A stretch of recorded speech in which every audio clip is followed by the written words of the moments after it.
So this is part 2 of week 2. We had made it through looking at a strategy for I2. I want you to read about I2, please.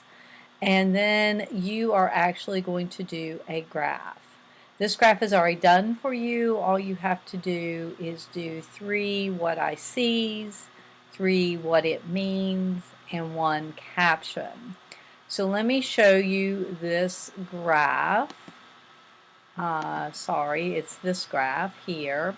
It's CO2 data from Mauna Loa, which is a volcano in the Hawaiian Islands. And so you need to do on here, remember, 3 what I see. Just tell me what you observe, nothing more. For each what I see, you're going to do a what I mean. So that means you're going to do 3 what I means. And then last, you'll do a caption. Now to do this, of course, you want to put this over on Kami. Kami will work better than Google Docs. So our exit ticket for today is what should a caption tell you on a graph? So make sure you can tell me what a caption tells you.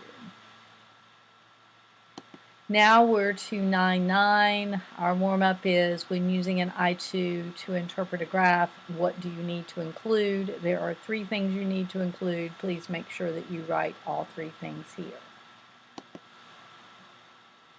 Then we are ending our week by culminating everything we've learned about graphing.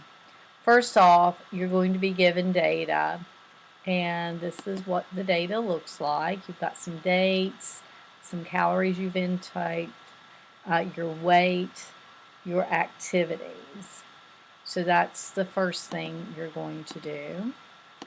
The second thing you're going to do is you can do this either on graph paper or you can do it on Google Sheets. Whichever one you feel most comfortable with is the one you should use. And then remember to follow the rules of graphing, and I've put those here for you as well. And you're going to mark it up with a 3 what I see, 3 what it means, and 1 caption. Probably if you're doing this part, the I2 part, you want to do it on Kami. So make sure that you get this completed and turned in on Google Classroom.